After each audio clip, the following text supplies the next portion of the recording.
Assalamualaikum warahmatullahi wabarakatuh. Salam sejahtera bagi kita semua.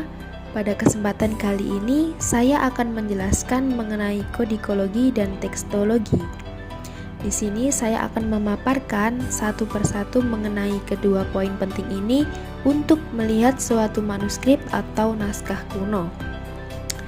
Untuk yang pertama yaitu pengertian dari kodikologi. Kodikologi adalah ilmu yang mempelajari seluk-beluk dari aspek naskah tulisan tangan atau naskah yang merujuk pada fisik dokumen. Seluk-beluk apa sih yang ada di dalam suatu kajian kodikologi itu? Nah, ternyata di situ juga ada yang menjelaskan mengenai alas naskah salah satunya. Alas naskah adalah sesuatu yang dipakai untuk menulis teks sehingga menjadi sebuah naskah. Misalnya ada bambu dan sutra dari Cina, daun palma dari India, kemudian ada batu bata dari Mesopotamia, kemudian ada papirus dari Mesir, ada perkamen dari Iran, kertas dari Eropa dan lain sebagainya. Alas naskah di sini juga ada yang namanya kertas daluang. Kertas daluang ini sejenis kertas yang dibuat secara tradisional dari kulit kayu bagian dalam. Di Indonesia saat ini masih diproduksi, yaitu di Garut, Purworejo, dan Ponorogo. Naskah pesantren juga banyak loh yang menggunakan daluang. Nah, alas naskah ini sangat luas sekali ya teman-teman. Di dalam tradisi manuskrip Nusantara, alas naskah itu sangat banyak, antara lain ada kertas daluang, lontar, daun nipah, kulit kayu, bambu, rotan, kemudian ada janur, daun enau, daun pandan, telapak gajah, ada juga dari batok kelapa. Kemudian di dalam kodikologi juga membicarakan mengenai skriptorium atau dalam istilah sekarang yaitu penerbitan buku lah. Mungkin semacam itu ya. Kalau dulu itu kan di situ tempat penyalinan dan produksi naskah, juga tempat penjilitan, juga termasuk tempat produksi kertas. Skriptorium juga berfungsi untuk mendeskripsikan suatu naskah itu sendiri. Kemudian yang selanjutnya ada mengenai iluminasi dan ilustrasi. Iluminasi adalah hiasan pinggir sebagai pembingkai atau penghias teks. Biasanya ada di pinggiran teks yang ada di dalam Al-Quran. Misalnya ada banyak iluminasi atau hiasan berupa bunga teratai atau bunga hiasan yang lainnya. Kalau ilustrasi itu sebuah gambar pendukung isi teks, penjelas teks dan terletak di mana saja. Bisa jadi gambar kubah atau gambar-gambar yang lain itu semua mengenai ilustrasi. Kemudian yang selanjutnya adalah mengenai kolofon.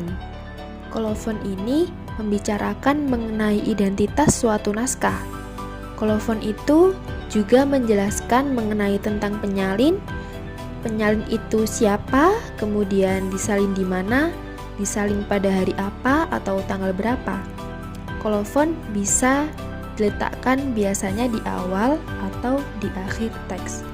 Tapi ada beberapa juga kolofon itu bisa ditemukan di dalam catatan kaki atau catatan pinggir suatu manuskrip. Jadi keluar dalam suatu teks.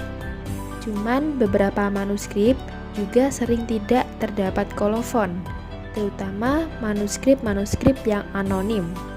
Nah, apa sih anonim itu?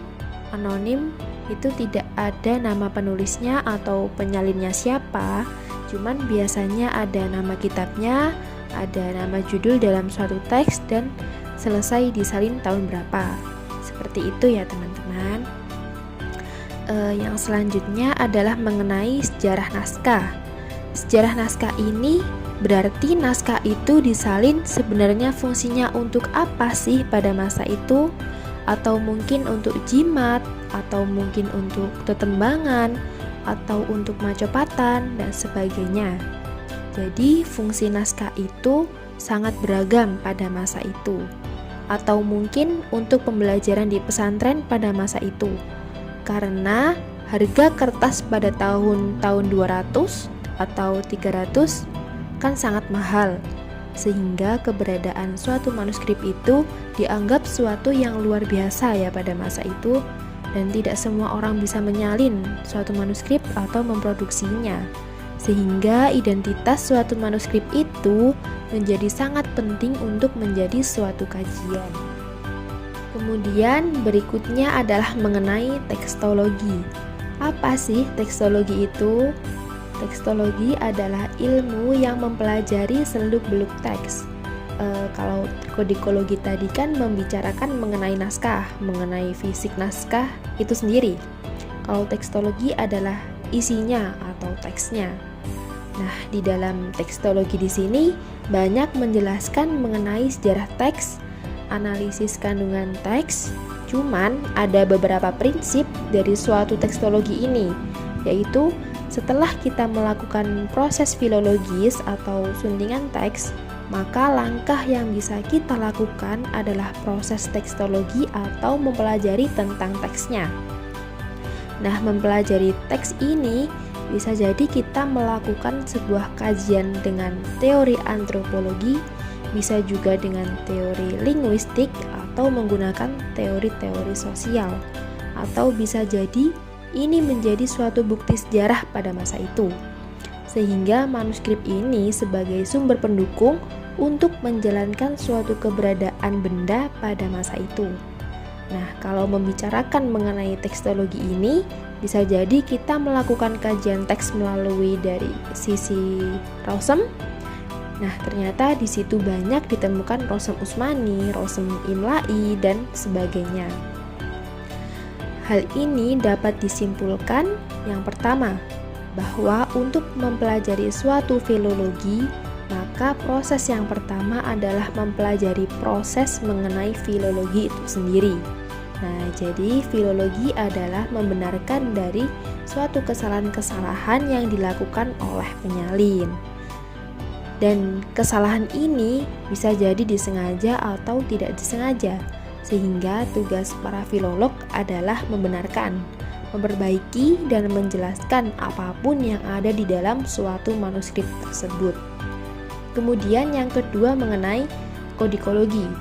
Kodikologi itu mempelajari tentang banyak hal mengenai fisik naskah, termasuk tentang penjilitan, termasuk belajar tentang pembuatan kertas, alas naskah, termasuk di situ mengenai tentang fungsi naskah dan sebagainya. Jika kodikologi itu belajar dari sisi eksternal. Kalau tekstologi itu mempelajari tentang internal dalam suatu naskah. Internal adalah mengenai isinya, manuskrip itu isinya mengenai apa. Nah, istilah ini kita dapat melakukan pendekatan dengan ilmu linguistik, dengan beberapa teori sosial, dengan sejarah, dan lain sebagainya. Nah, sekian penjelasan yang bisa saya sampaikan mengenai kodikologi dan tekstologi. Semoga bisa memberikan manfaat dan memberikan pencerahan mengenai dasar-dasar filologi itu sendiri. Kurang lebihnya saya mohon maaf. Terima kasih. Wassalamualaikum warahmatullahi wabarakatuh.